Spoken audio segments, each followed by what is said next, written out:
Terpujilah Engkau ya Tuhan, selama-lamanya. Kami mau menikmati segala hadirat Tuhan dengan nyanyian hanya untuk Engkau Tuhan.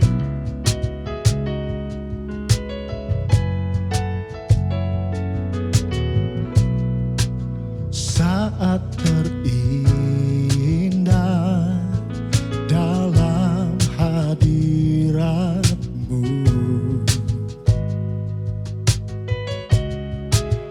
rasakan kasih dan anugerah-Mu Tuhan,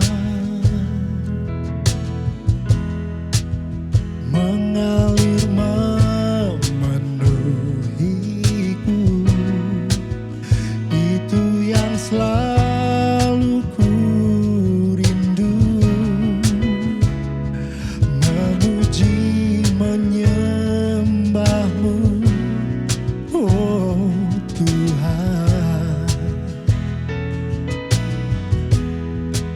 Saat indah bersama-Mu, itu yang selalu ku rindu, menikmati Engkau dalam hadirat-Mu. Kaulah dambaan hidupku, Kaulah satu di hatiku. Ku ingin Kau lebih dari segalanya.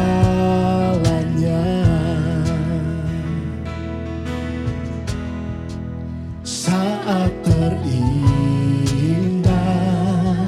dalam hadirat-Mu,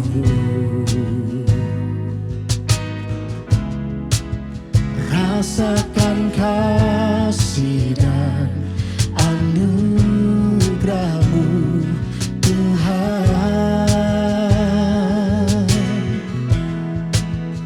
mengalir memenuhiku. Itu yang selalu ku rindu, memuji menyembah-Mu, oh Tuhan. Saat indah bersama-Mu,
menikmati hadirat-Mu di dalam setiap kehidupanku bersama keluargaku.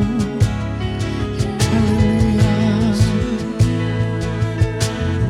Saat terindah ketika kami menikmati hadirat-Mu Tuhan, berjalan setiap hari di dalam setiap pekerjaan kami, di dalam setiap kehidupan kami, di dalam setiap kesibukan kami terus memuji menyembah-Mu. Dari dalam hati kami, hadirat-Mu selalu nyata Tuhan di dalam hidup kami.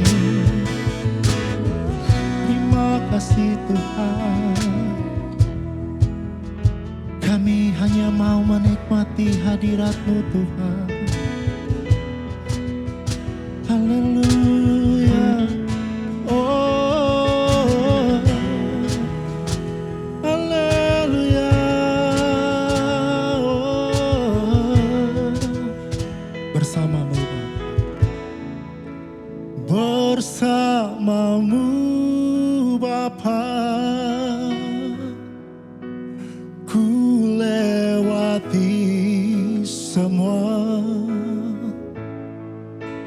perkenanan-Mu yang teguhkan hatiku.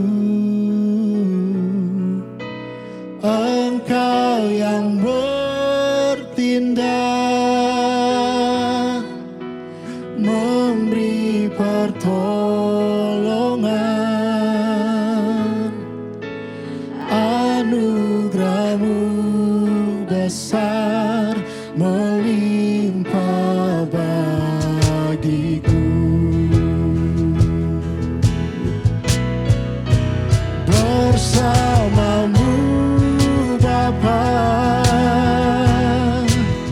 ku lewati semua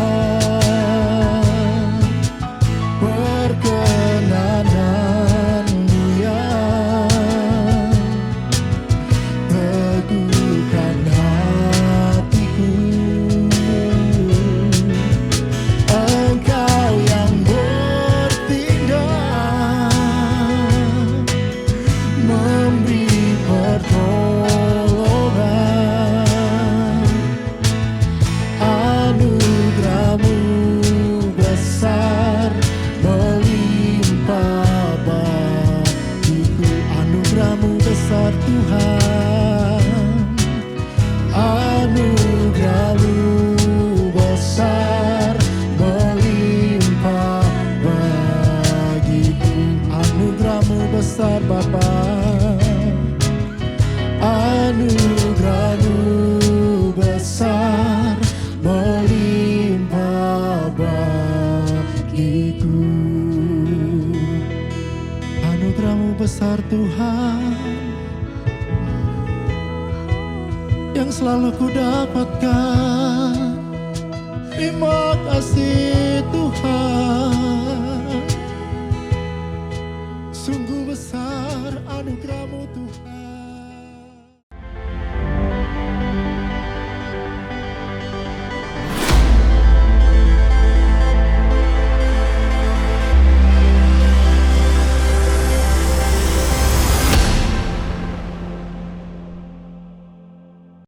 Shalom Bapak Ibu, Saudara-saudari yang dikasihi Tuhan.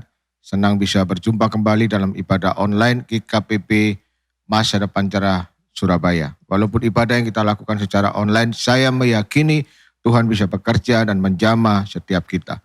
Karena itu mari kita siapkan hati kita yang terbaik untuk memuji dan menyembah Tuhan dan menerima firman-Nya. Mari kita berdoa. Bapa Surgawi yang kami sembah di dalam nama Tuhan Yesus, kami bersyukur untuk penyertaan-Mu sepanjang minggu kemarin Tuhan. Hari ini kami mau memuji, menyembah Engkau dan menerima firman-Mu.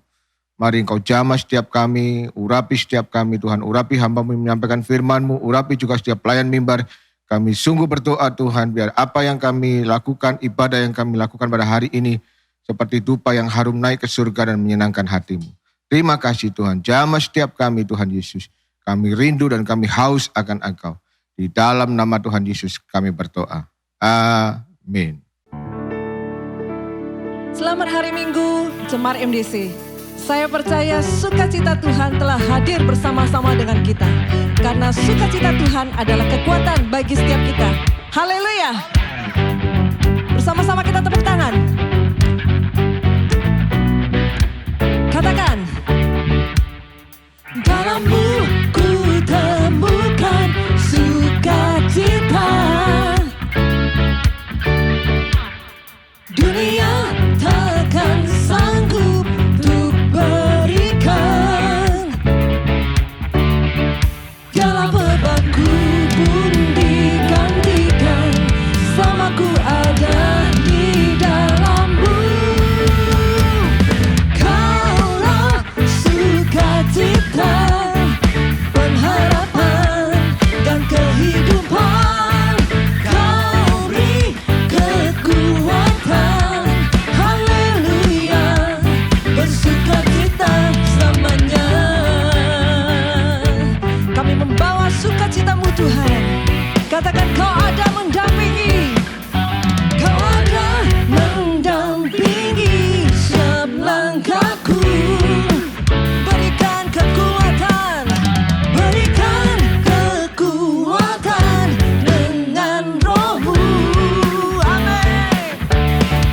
Janjimu yang telah menuliskan, ku punya rancangan yang indah.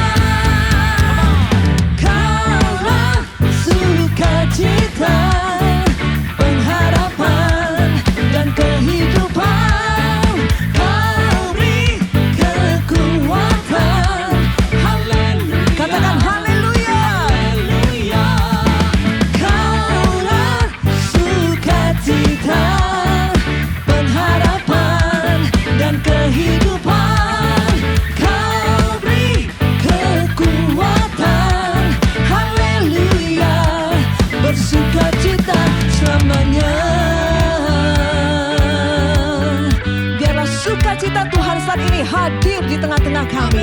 Haleluya. Bersama-sama kita mau katakan. Are you ready guys? Yo. Oh oh oh oh oh.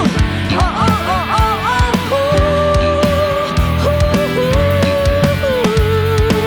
Oh oh oh oh oh. Oh oh oh oh oh. Kaulah sukacita, pengharapan dan kehidupan. Kau beri kekuatan. Haleluya. Haleluya. Kaulah sukacita, pengharapan dan kehidupan.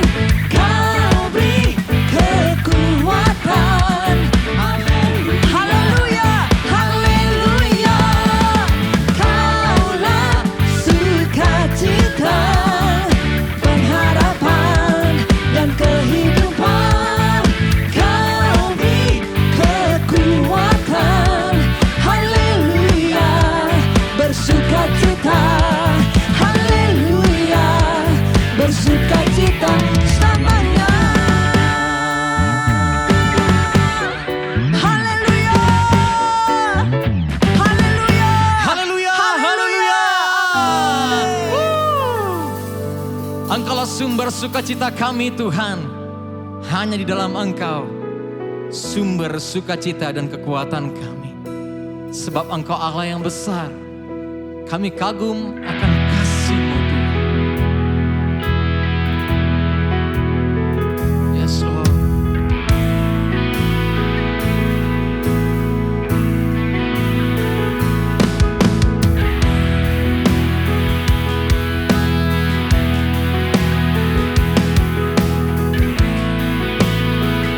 Mari jemaat Tuhan katakan bersama. Allah Yahweh yang besar. Allah Yahweh yang besar.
tebus aku dari kesia-siaan. Harga diri kau berikan, tujuan hidup kau tunjukkan. Ku kagum, kau angkat aku, kau angkat aku dari kebinasaan. Kau tebus aku dari kesia-siaan. Harga diri kau berikan, tujuan hidup kau tunjukkan. Ku kagum, ya ku sangat kagum. Ku kagum, ku kagum, ya ku sangat. Ku kagum, ku kagum, ya ku sangat kagum.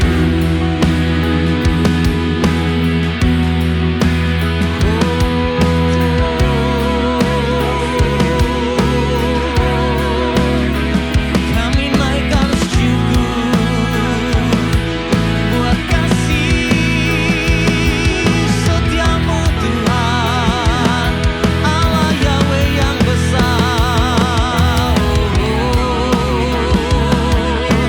Kau angkat aku dari kebinasaan karena kasih-Mu. Haleluya, ya ralabasan, naralamanalamanalamasih. Terima kasih Tuhan, terima kasih Yesus. You are more than enough. Kau lebih dari segala-galanya yang kami perlukan, Tuhan. Christ is enough for me.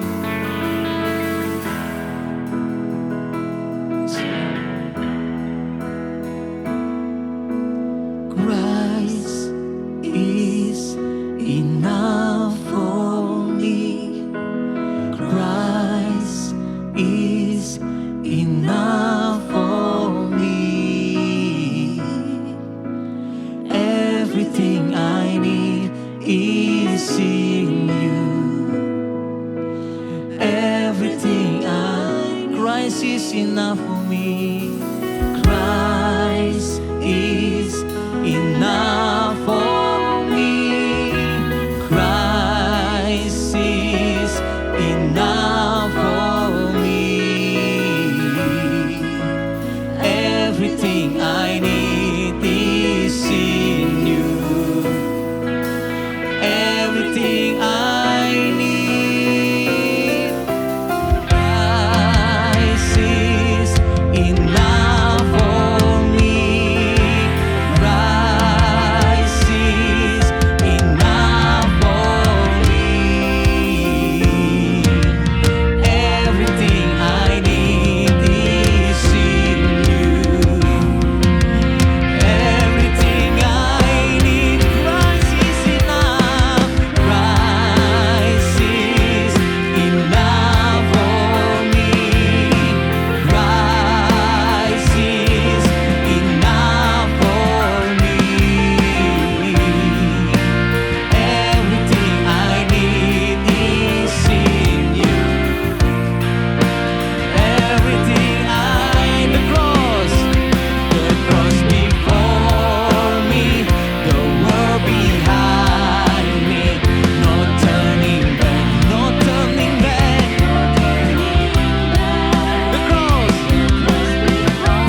segala keadaan, di dalam segala situasi, di dalam hal apapun yang kami alami Tuhan.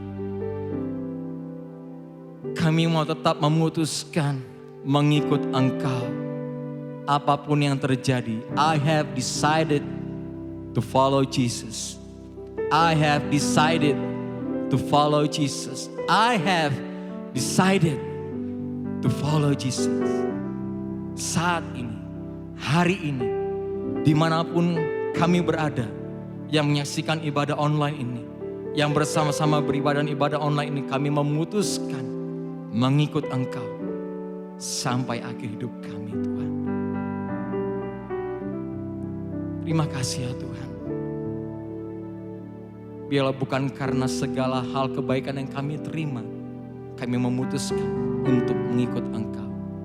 Tetapi di dalam hal apapun Tuhan, selama-lamanya kami mengiring dan mengikut Engkau Tuhan. Terima kasih Bapa. Kami siap untuk mendengar firman-Mu.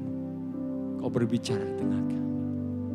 Hanya di dalam nama Yesus, setiap kita yang percaya, dimanapun berada, bersama-sama katakan, amin, amin. Tuhan Yesus memberkati.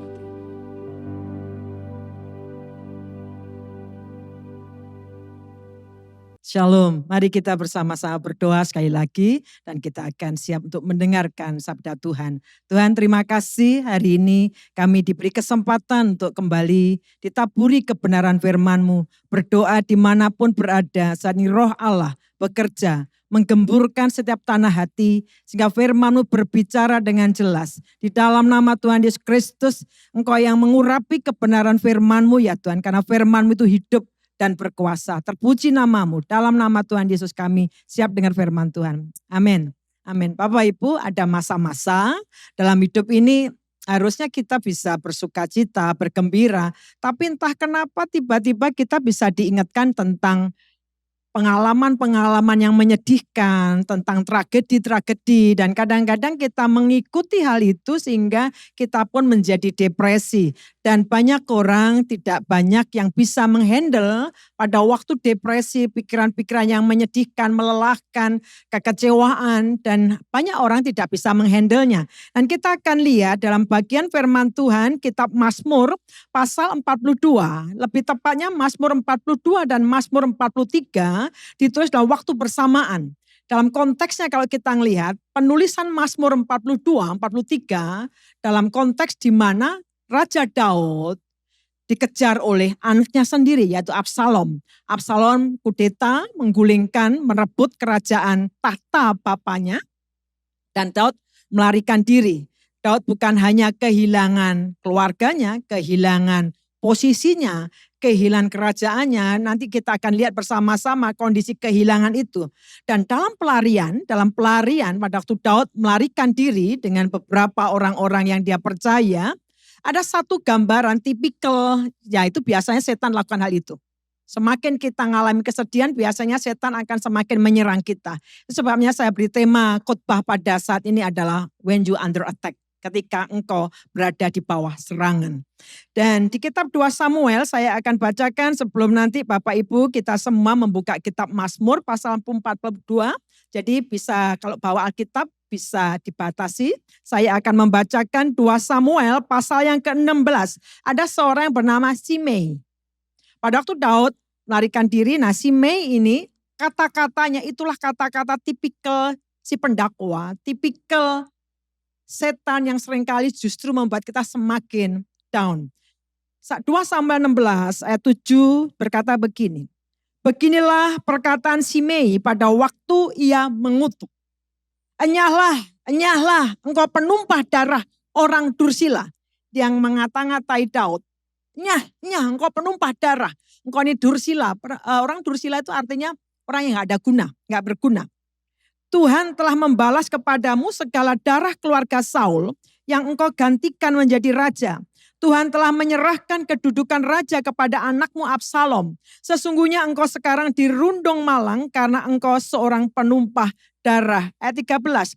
Demikianlah Daud melanjutkan perjalanannya dengan orang-orangnya. Sedang Simei berjalan terus di lereng gunung bertentangan dengan dia dan sambil berjalan ia mengutuk, melemparinya dengan batu dan menimbulkan debu. Itulah pekerjaan dari pendakwa ketika seseorang berada dalam satu kondisi. Daud mengalami kondisi kelelahan, kondisi yang sedih karena dikudeta atau digulingkan oleh anaknya sendiri. Dalam kondisi seperti itu dia kemudian didakwa, dituduh kalau kita tidak benar-benar kuat di dalam iman, kita bisa menjadi berkata, iya benar juga ya, apa yang aku tabur, aku tuai.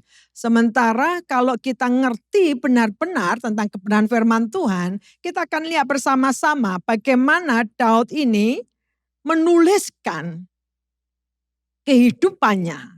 Pada waktu masa-masa pelarian itu, dituliskannya di kitab Mazmur 42 dan 43, dalam kejaran Absalom. Jadi kita melihat konteksnya, latar belakangnya, kondisi Daud.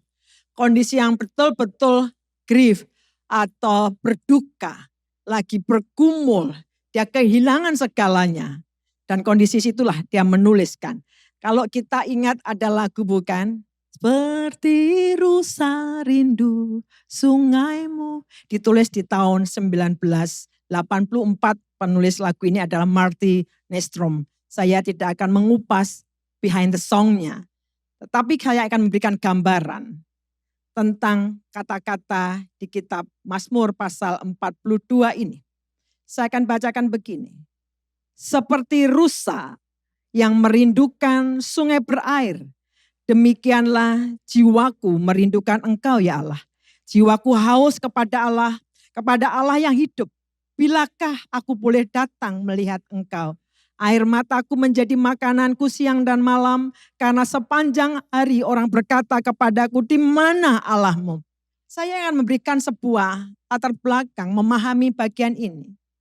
Kalau kita melihat rusa itu binatang yang sebenarnya kalau kehausan tidak akan nampak. Tidak seperti binatang, contoh mohon maaf ya anjing. Kalau anjing kehausan nampak sekali, dia akan menjulurkan lidahnya. Tetapi rusa ini, dia harus segera menemukan air ketika dia tuh menghabiskan banyak air ketika dia diserang oleh musuh. Jadi kalau dia dikejar oleh musuh, rusa ini, dia tuh menghabiskan kira-kira 80% dari air yang ada dalam tubuhnya. Jadi kalau dia tidak segera minum air, kemungkinan dia akan mati secara kering dari kehausan. Dan itulah yang digambarkan oleh Daud. Dalam kondisi diserang atau mengalami di bawah serangan dari Absalom, dia dikejar-kejar, dalam pengejaran itulah dia bisa menggambarkan rusa. Karena rusa itu pada waktu dikejar musuhnya 80% kapasitas air dalam tubuhnya itu sangat berkurang dan dia harus segera menemukan air. Itulah gambarannya yang ditulis oleh Daud. Dia tahu dia berada diserang dan dia mengalami kekeringan. Dan dia harus segera menemukan air. Dan kalau kita melihat bahwa air yang dia perlukan bukan sekedar air jasmani, tetapi hanya Tuhan yang sanggup menyegarkan dia. Dia merindukan bahwa biar air dari sungainya Tuhan itulah saja yang menyegarkan dia. Jadi Bapak Ibu semua kita bisa melihat konteksnya bahwa Daud ini berada dalam pengejaran Absalom dan seperti rusa di bawah pengejaran musuh, 80% kapasitas air dalam tubuhnya hilang dan dia harus segera minum air. Jadi kehausannya seperti itu masalah death or life. Jadi bukan masalah haus dan harus minum, bukan hanya seperti itu. Tapi dia menghabiskan begitu banyak cadangan airnya. Dan itulah Daud. Daud membutuhkan air, yaitu airnya bukan dari air jasmani tapi dari Tuhan sendiri. Nah kita akan lihat beberapa hal kebenaran bagian ini untuk menyadarkan kita semua. Karena banyak orang kadang-kadang kalau saya bicara under attack, mereka selalu bilang kok semuanya disalahkan setan. Bukan hanya itu, tapi juga kita harus menyadari ada banyak kali dalam kehidupan kita ini di bawah serangan daripada si jahat. Emosi kita, mental kita diserang habis-habisan. Dan kita hanya berpikir itu hanya masalah jiwani. Padahal kalau kita tahu bahwa kita paham, kita penuh dengan anjuran tentang firman Tuhan, bagaimana kita menghadapi serangan daripada si jahat. Yang pertama kita perlu menyadari bahwa kita semua itu berada di dalam medan perperangan, medan pertempuran. Sejak kita terima Yesus Kristus, sejak saat itu sebenarnya kita harus sadar, kita ini berada dalam medan pertempuran. Bukan berarti waduh kita jadi paranoid, bukan. Kita harus sadar, makanya Alkitab mengatakan pakai seluruh perlengkapan senjata Allah supaya kita bisa bertahan pada waktu Kristus datang. Alkitab mengatakan begini di dalam ayat yang ke-4 dikatakan begini, air mataku menjadi makananku siang dan malam. Karena sepanjang hari orang berkata kepadaku, di mana Allahmu? Lalu dalam bahasa Inggrisnya dikatakan begini, my tears have been my food day and night, while they continually say to me, where is your God? Siapa? D-nya itu siapa? Kalau memang bahasa Indonesia, orang. Tapi dalam bahasa Inggrisnya, they. Itu they itu bisa macam-macam. Bisa manusia, bisa keadaan. Kita bisa taruhkan apa saja di situ. They. Jadi they continually say to me, where is your God? Siapa they ini? Nah kalau kita ngelihat membaca firman Tuhan ini, saya akan coba mengajak Bapak Ibu membaca di kitab Mazmur 42 ini di ayat yang ke-10. Aku berkata kepada Allah, gunung batuku, mengapa engkau melupakan aku? Mengapa aku harus hidup berkabung di bawah impitan musuh? Kalau dalam bahasa Inggrisnya, the oppression of the enemy. Di bawah kanan daripada musuh. Lalu apa kaitannya dengan T? Berikutnya di ayat yang 11. Seperti tikaman maut ke dalam tulangku, lawanku mencela aku sambil berkata kepadaku sepanjang hari, di mana Allahmu? Sama, pada waktu saya membacakan ayat keempat tadi, mereka, orang-orang. Kalau dalam bahasa Inggrisnya they, kemudian they ini siapa? Ayat yang ke-10 tadi mengatakan enemy. Di bawah oppression the enemy. Di bawah himpitan musuh, enemy. Kita pasti tahu. Enemy kita setan. Suka atau enggak suka, pada waktu kita terima Yesus Kristus, posisi kita sebagai anak-anak kerajaan Allah, our enemy adalah kerajaan gelap, yaitu setan. Dan Alkitab mengatakan di bawah impitan oppression the enemy.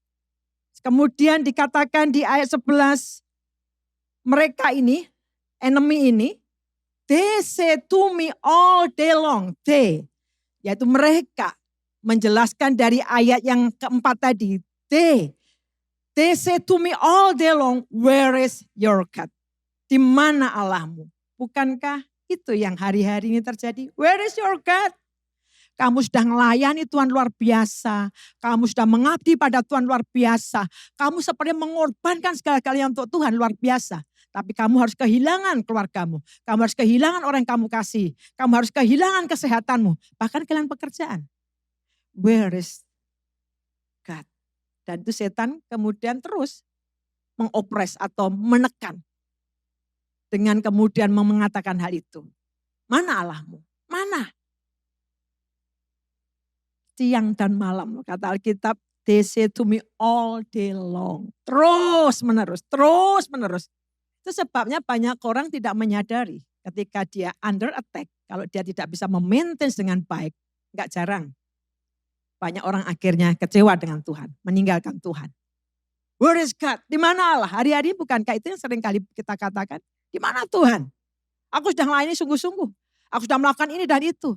Tapi buktinya aku kehilangan orang yang aku kasih. Aku kehilangan pekerjaan. Hidupku juga tidak tambah lebih baik. Where is God? Dan setan semakin menekan kita. It's real. Itu nyata. Banyak orang berpikir gak ada setan. Gak ada. Baca Alkitab. Alkitab penuh menjelaskan tentang setan. Tunduklah pada Allah dan lawanlah iblis. Maka dia akan lari daripadamu.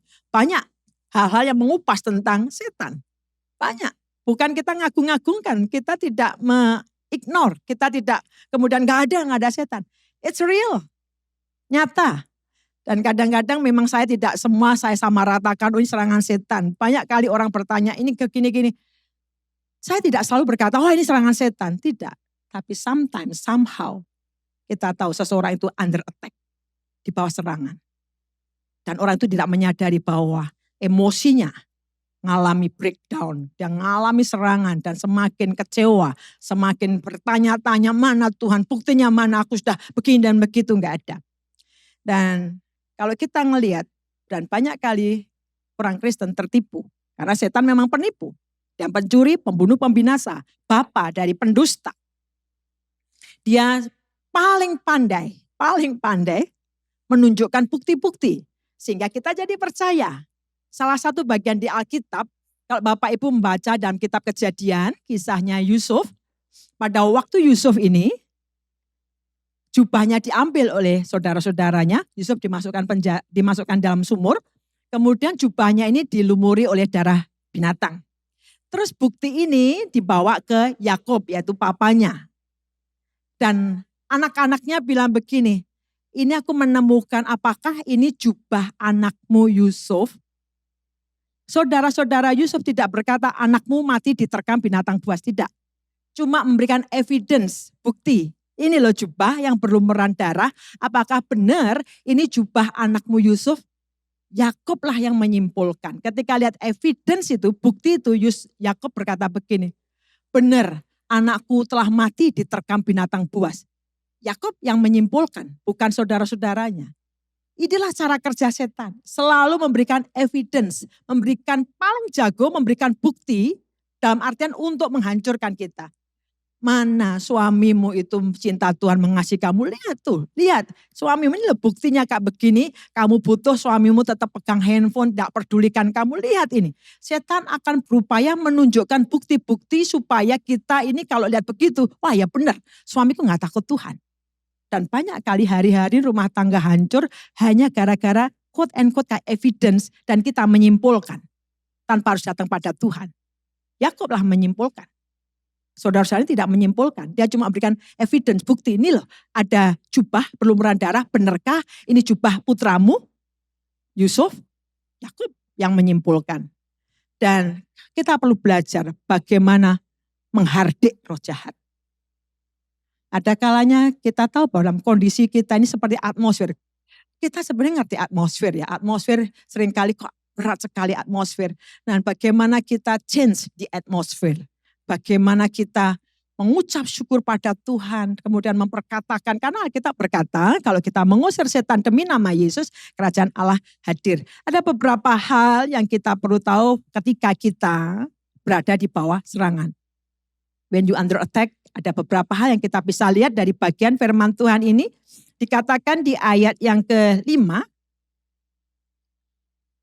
inilah yang hendak kuingat. Sementara jiwaku gundah gulana, bagaimana aku berjalan maju dalam kepadatan manusia, mendahului mereka melangkah ke rumah Allah dengan suara sorak-sorai dan nyanyian syukur dalam keramaian orang-orang yang mengadakan perayaan. Kalau di dalam bahasa Inggrisnya dikatakan begini, when I remember these things, I pour out my soul within me.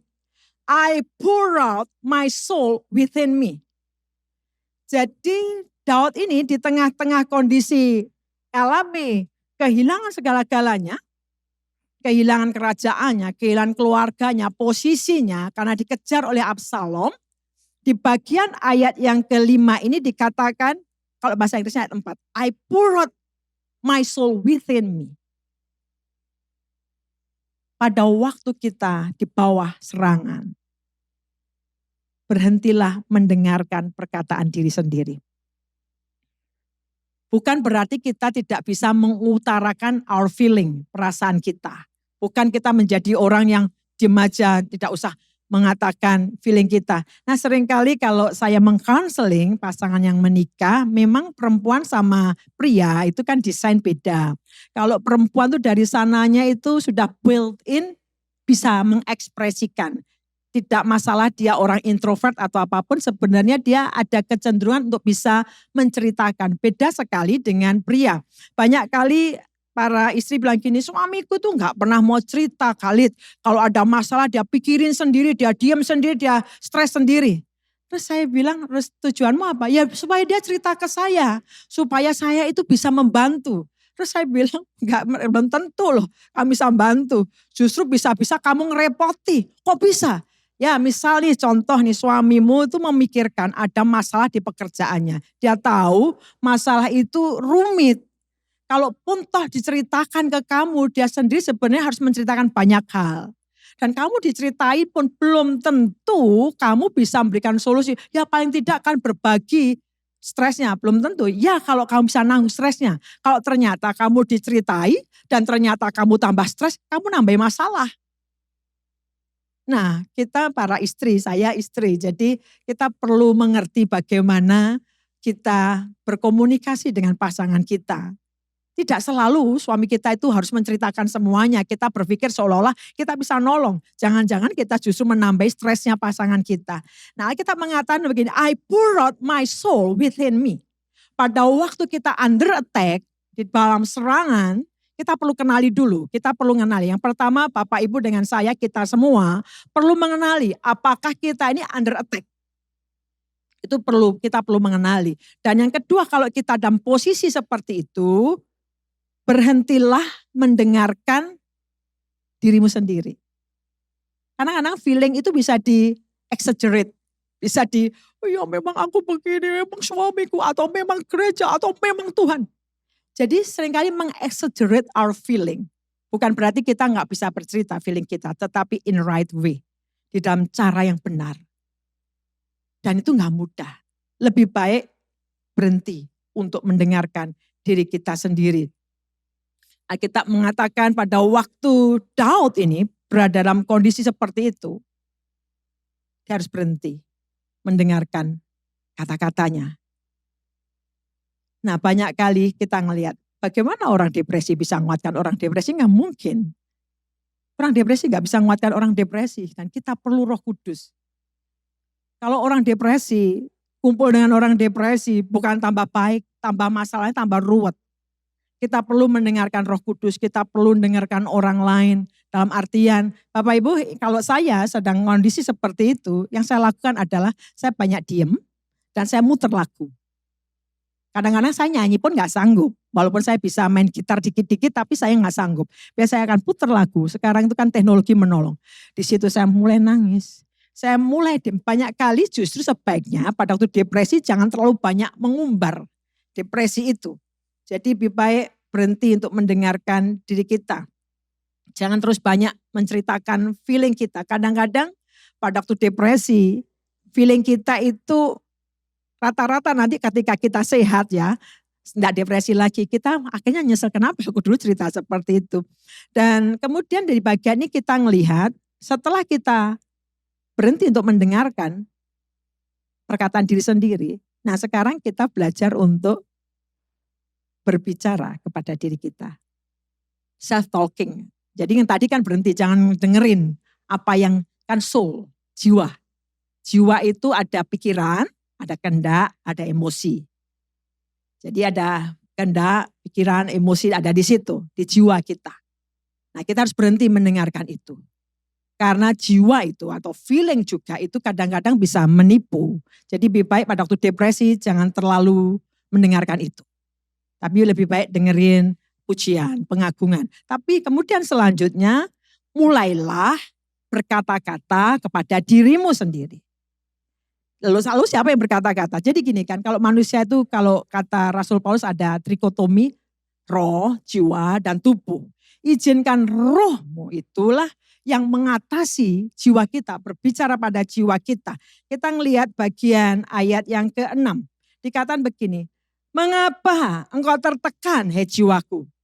Tadi ayat yang ke-5, Daud harus belajar untuk berhenti mendengarkan dirinya sendiri. Tetapi bagian ini, Daud mulai berbicara pada dirinya dalam artian rohnya, manusia rohnya. Mulai mengatakan begini, mengapa engkau ini tertekan, hei jiwaku, jiwa, soul. Kalau di dalam bahasa Inggrisnya begini, why are you cast down? Cast down itu secara literalnya adalah depressed. Tertekan, press down, push down. Jadi tertekan, depressed. Nah musuh itu, si jahat, lawan itu selalu berupaya terus menerus meletakkan kita dalam kondisi begitu. Semakin nekan kita, Memang kok kamu itu enggak berguna. Memang kamu ini buat masalah. Memang lihatnya apa yang kamu kerjakan. Seperti si Mei mengutuki Daud. Kamu sekarang menerima apa yang sudah kamu tabur. Kamu ngambil tahta itu dari Saul. Padahal faktanya tidak begitu. Tapi ketika orang depresi itu bisa mendengarkan kayaknya benar. Dan kemudian dikatakan begini. Ayat yang ke-6. Mengapa engkau tertekan, hei jiwaku, dan gelisah di dalam diriku. Gelisah di sini nih kayak begini.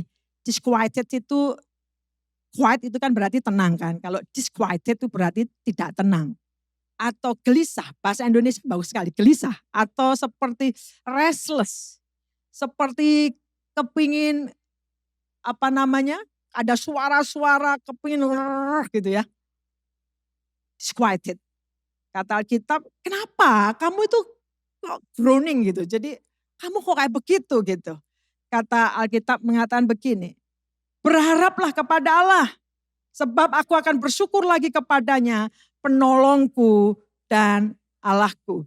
Nah di sini kita ngelihat bahwa Daud mengucapkan kata-kata yang menguatkan dirinya. Jadi kalau kita baca di bagian Alkitab di sini dikatakan, why are you cast down, oh my soul? Mengapa engkau tertekan, hai jiwaku? And why are you disquieted within me? Kenapa kamu ini gelisah dalam diriku? Daud tuh mulai rohnya manusia batiniahnya, tegur soulnya, jiwanya. Hope in God, katanya dia. Berharaplah pada Allah, for I shall yet praise him for the help of his countenance. Kita akan lihat ya bagian ini menarik. Tetap batasi kitab Mazmur ini. Saya akan ngajak membaca Mazmur pasal 131 ayat yang kedua. Mazmur 131 ayat kedua dikatakan begini. Mazmur 131 ayat kedua. Saya bacakan dalam bahasa Inggrisnya sebentar aja. Dikatakan begini. Surely I have come and quit my soul. Kita ngelihat di sini. Ternyata jiwa itu bisa disquieted. Jadi gelisah gitu ya. Ada suara-suara yang akhirnya membuat kita restless. Kalau di dalam kitab Mazmur 131 ayat yang kedua dikatakan begini. Sesungguhnya aku telah menenangkan dan mendiamkan jiwaku. Jiwa yang restless, disquieted. Dia perlu ditenangkan. Kenapa engkau tertekan? Kata kitab Mazmur 131, sesungguhnya aku telah menenangkan dan mendiamkan jiwaku seperti anak yang disapih berbaring dekat ibunya. Ya, seperti anak disapih jiwaku dalam diriku. Pernah menyapih anak ya?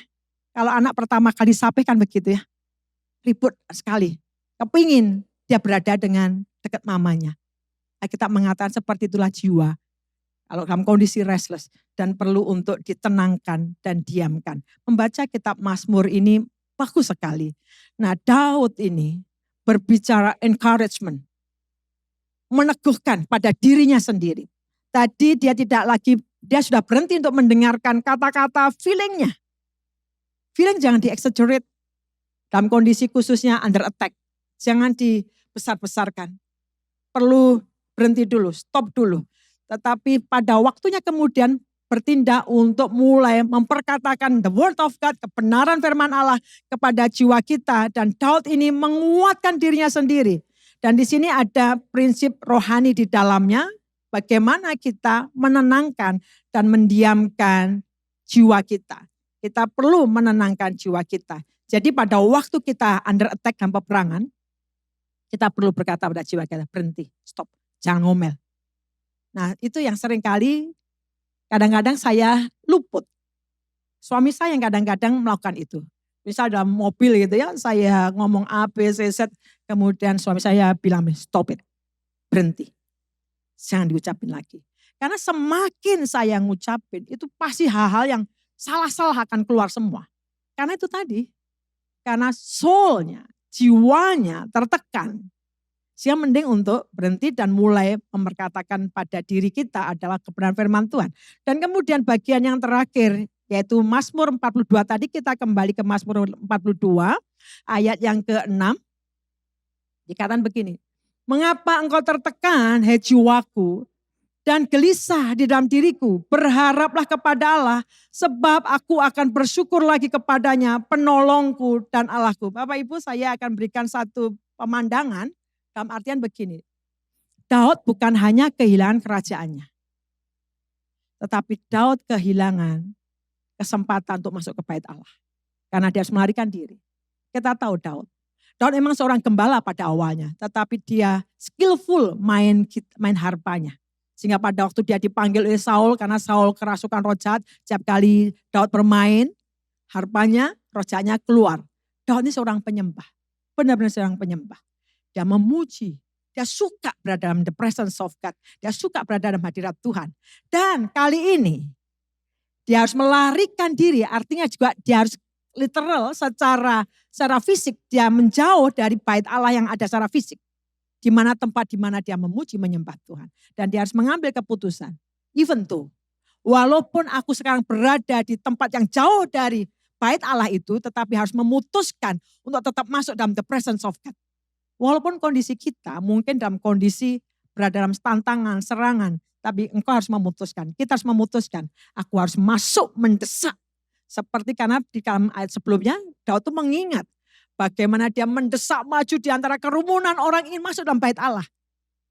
Menunjukkan dia mengingat kembali gimana kerinduannya. Dan dia harus memutuskan, even sekalipun jauh dari bait Allah secara fisik, tapi dia harus memutuskan, walaupun aku dalam pengejaran musuh, aku harus memutuskan untuk tetap masuk dalam hadirat Tuhan. Mazmur 42 dikatakan begini, saya akan coba membaca dalam bahasa Inggrisnya, karena bahasa Inggris ini nanti kita akan melihat ada 3 ayat yang mirip tapi sebenarnya tidak. Mazmur 42-43 ditulis bersamaan. Kalau dalam teks yang asli kan tidak ada pasal, jadi itu menyambung semua. Saya bacakan ayat yang ke-42, kalau dalam bahasa Inggris ayat yang ke-5. Why are you cast down, oh my soul? Mengapa engkau tertekan ya jiwaku? And why are you disquieted within me? Kenapa kamu ini gelisah? Hope in God, for I shall yet praise him, for the help of his countenance. Perhatikan dalam bahasa Indonesia agak berbeda karena bahasanya sama dalam bahasa Indonesia. Tapi dalam bahasa Inggris ada menarik di bagian terakhir. For the help of his countenance. Countenance itu his face, wajahnya. Jadi karena pertolonganku itu dari Allah. Kalau Allah memandang wajahnya pada kita itu artinya blessing. Artinya pertolongan, artinya berkat. Dia berkata, for the help of his countenance. Mazmur 42 ayat yang ke-11 bahasa Inggris, kalau bahasa Indonesia ayat 12 dikatakan begini. Why are you cast down? Sepertinya diulang, tetapi lihat perhatikan baik-baik, ada berbeda. Why are you cast down, oh my soul? And why are you disquieted within me? Sama, kenapa kamu tertekan, kenapa engkau gelisah? Hope in God. Berharaplah pada Allah, for I shall yet praise him. Dan aku akan memuji dia, the help, nah ini bedanya di sini. Tadi, for the help of his countenance. Kalau ini, the help of my countenance and my God. Ada beda. Tadi cuma his countenance, wajahnya. Kalau di sini akan berbeda. The help of my countenance and my God. 43 ayat 5 sama dengan ayat yang 42 ayat 11. Mazmur 43 ayat 5. Why are you cast down, oh my soul? Kenapa engkau tertekan, hai jiwaku? The help and why are you disquieted within me? Kenapa engkau tertekan, hai jiwaku? Dan kenapa engkau gelisah dalam diriku? Hope in God, for I shall yet praise him, the help of my countenance and my God. Maksudnya apa sih? Ini kelihatannya sama tapi sebenarnya tidak sama. Beda. prinsipnya di dalam ayat sebelumnya tadi, di ayat yang pasal 425. For the help of his countenance. Ketika kita memandang wajah Allah. Di dalam tekanan, di bawah serangan, kita memutuskan untuk cari Tuhan. Dan pada waktu kita memandang wajah Allah, he changed our face. Dalam arti dia akan mengubah kehidupan kita. Makanya Bapak Ibu, sebenarnya ketika kita ini ya, kalau seseorang bisa menyembunyikan si perasaannya, tapi enggak bisa menyembunyikan raut mukanya. Misal kita sedih, tertekan gitu ya, kita bisa tidak bercerita. Dan orang bisa jadi kita bisa menyembunyikan perasaan kita. Tapi raut muka kita jarang bisa disembunyikan. Satu kali ketika saya punya pergumulan tentang anak saya Ariel, karena divonis kanker, saya masuk kantor, saya waktu itu seruangan sama Ibu Lis, sekretaris gereja. Saya satu ruangan, saya di kantor masuk, saya diem aja. Tapi Bu Lis ini peka sekali, dia kenal saya, karena wajah saya itu saya orang yang tanggung jawab terhadap wajah saya. Jadi saya biasa memberikan keceriaan, memberikan semangat. Hari itu saya banyak diem dan kemudian ya diem, dia bisa membaca raut muka saya. Dia bisa membaca, dia bilang, apa yang terjadi, Lid? Wah, pada waktu dia bertanya begitu, wah nggak terbendung, nangis. Saya bisa menyembunyikan feeling saya, perasaan saya. Tetapi saya tidak bisa menyembunyikan raut muka saya. Dan bagian ayat ini, pada waktu Daud berkata, kenapa engkau tertekan dalam jiwaku? Kenapa engkau gelisah? Berharaplah pada Allah. Dan kata Alkitab, for the help of his countenance. Wajah Tuhan ketika kita mencari wajah Allah. Bicara tentang blessing, bicara tentang perlindungan, bicara tentang rahmat Allah. Dia akan mengubah. Raut muka kita bukan berarti kemudian kita melupakan feeling itu. Karena Tuhan sudah melayani kita. Jiwa kita pada waktu di-encourage, dikuatkan, diteguhkan. Kemudian kita tahu bahwa pengharapan kita dari Allah. Apa yang dari dalam akhirnya menjamah wajah kita. Sehingga walaupun ada pergumulan, tapi wajah kita, raut mukanya pun bisa tetap dalam sukacita dan ceria. Bapak Ibu, ketika kita berada dalam serangan, ambillah keputusan seperti Daud. Walaupun dia tidak bisa lagi masuk dalam bait Allah, memuji, menyembah Tuhan, tapi dia harus memutuskan. Walaupun dalam kejaran musuh, dia memutuskan, dia mau tetap masuk dalam the presence of God. Kalaupun kau kelelahan, gak bisa lagi, ada banyak bantuan. Kita bisa dengarkan musik, kadang-kadang saya berlutut dengarkan musik itu. Dan atmosfer itu akan mengubah depan kita. Dan kita akan lihat pertolongan Tuhan datang dalam depan kita. Saya ajak Bapak Ibu semua, masuk dalam the presence of God. Ada waktunya kita berhenti. Satu kali saya tutup dengan kesaksian ini. Satu kali saya marah. Sengerti-ngertinya firman Tuhan, ada masa-masa kita marah. Mau marah ke Tuhan kok kayaknya kurang sopan. Mau marah ke siapa? Tapi intinya sebenarnya kalau dirunut ujungnya itu marah ke Tuhan gitu ya. Pada waktu kami mengalami pergumulan masalah khususnya tentang masalah rumah itu ya. Jadi kami pernah mengalami kehilangan, ceritanya panjang, singkat kata saja, waduh marah. Ngomel ke arah saya, aduh kok kayak gini ya, coba ya seandainya, jadi banyak seandainya. Seandainya, wah mulai ngomel. Dan itu kalau tidak segera stop gitu ya. Kita akan semakin terpuruk dan berada dalam kekecewaan. Gak heran banyak orang Kristen jadi kecewa hari-hari juga banyak. Gak peduli lagi datang ke Tuhan. Buat apa datang ke Tuhan? Where is God? Katanya gitu. Di mana Allah? Setan semakin berkata, tuh lihat kan buktinya kamu juga gak ditolong. Buktinya kamu juga gak disembuhkan. Kamu sudah sungguh-sungguh buktinya ini setan. Kalau kita under attack. Tadi sudah saya kasih tahu bagaimana kita stop berhenti mendengarkan our feeling. Tapi kemudian kedua, jiwa kita diberitahu, hei jiwaku kenapa engkau tertekan? Berharap pada Allah. Menguatkan diri sendiri untuk berharap pada Tuhan. Dan datang pada Allah. Masuk dalam the presence of God. Perhatikan firman Tuhan. Kata Alkitab. Masukilah pintu gerbangnya dengan apa? Thanksgiving. Ucapan syukur. Bukan dengan omelan. Omelan tidak akan pernah membawa masuk dalam the presence of God. Kalau kita ngomel, semakin ngomel, kita nggak akan masuk. Justru pada waktu kita masuk the presence of God, kita mendapatkan kekuatan. Seperti Asaf, sampai aku masuk ke ruang kudus Tuhan dan aku melihat kesudahan mereka. Sampai aku masuk. Pada waktu kita masuk the presence of God, kekuatan dari Allah itu menopang kita. Kita diizinkan melihat kekuatan dari Tuhan. Lihat the Kadosh of Israel, Allah Israel yang maha kudus. Dan kita melihat kekuatan. Jadi pada waktu kita ngomel, stop it, berhenti. Jangan diteruskan ngomelnya. Karena kita nggak akan pernah bisa masuk the presence of God. Masukilah gerbangnya dengan ucapan syukur. Mulai ngucap syukur. Dan itu yang saya lakukan. Karena berpikir seandainya kayaknya akan ngomel. Dan saya harus berhenti. Dan saya bilang, Tuhan terima kasih. Kau masih mengizinkan kami bisa tinggal.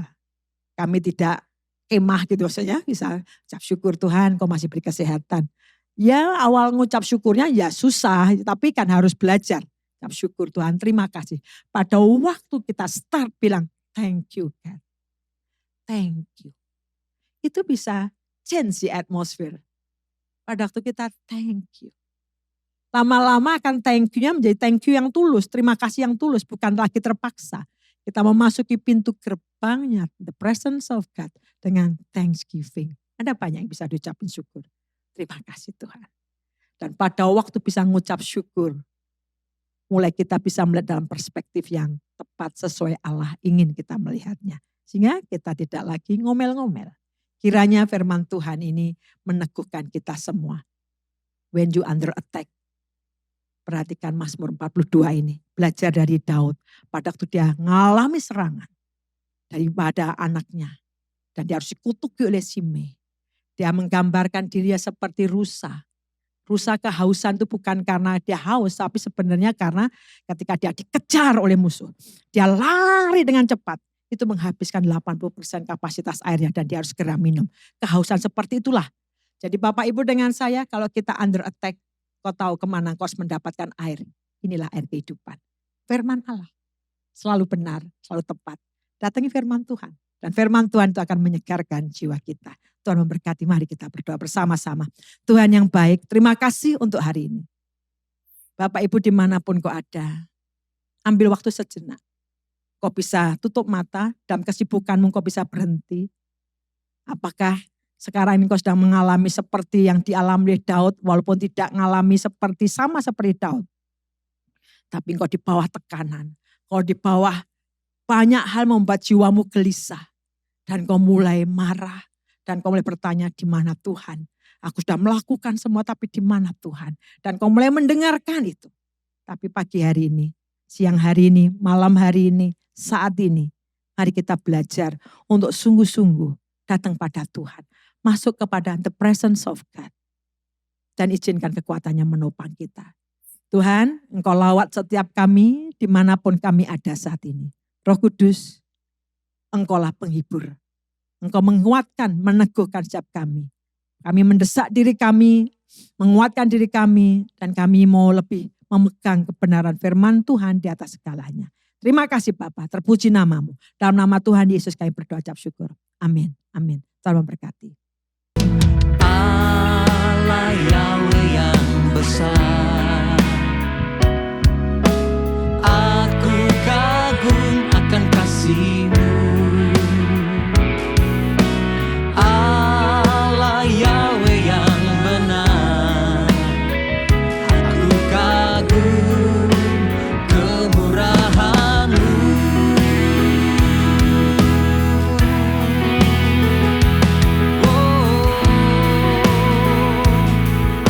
Allah Yahweh yang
kebinasaan. Kau tebus aku dari kesia-siaan. Harga diri kau berikan, tujuan hidup kau tunjukkan. Ku kagum, kau angkat aku, kau angkat aku dari kebinasaan. Kau tebus aku dari kesia-siaan. Harga diri kau berikan, tujuan hidup kau tunjukkan. Ku kagum, ya ku sangat kagum. Ku kagum, ku kagum, ya ku sangat. Ku kagum, ku kagum, ya ku sangat kagum.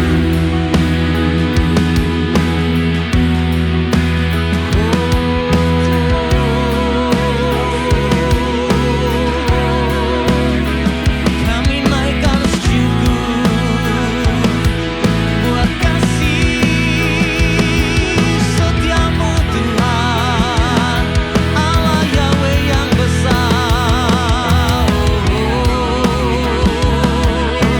Kau angkat aku dari kebinasaan karena kasih-Mu.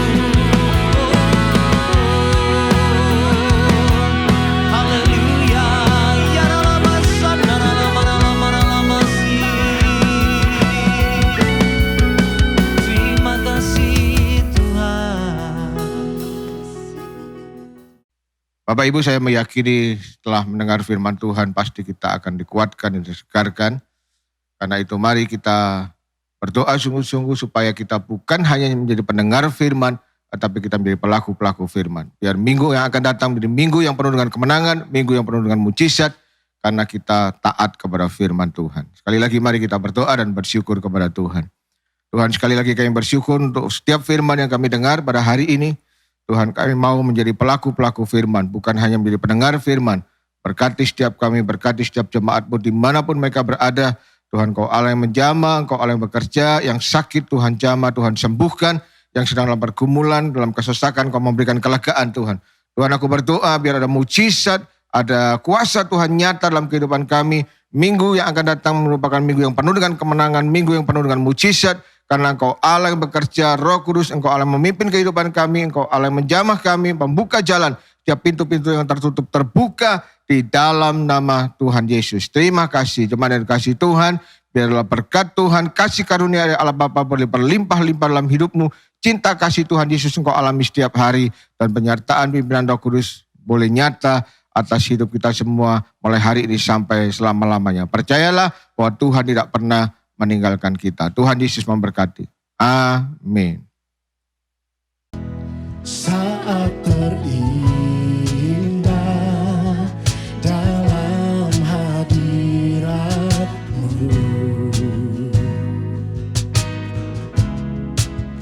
rasakan kasih dan anugerah-Mu Tuhan,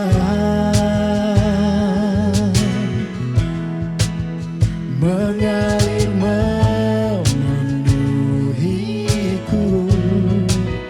Itu yang selalu ku rindu, memuji menyembah-Mu, oh Tuhan.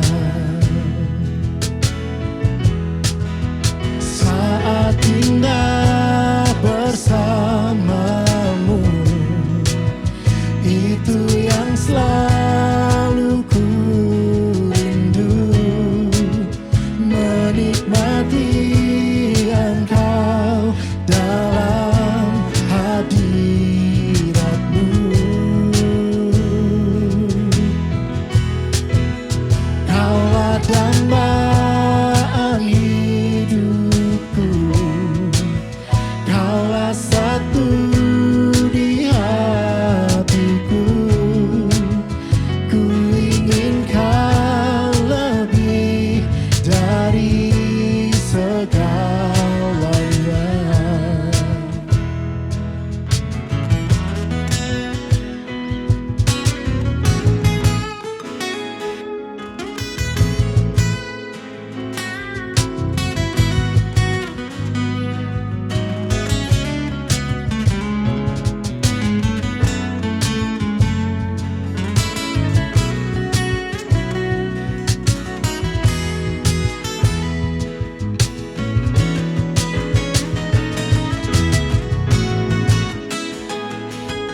itu yang selalu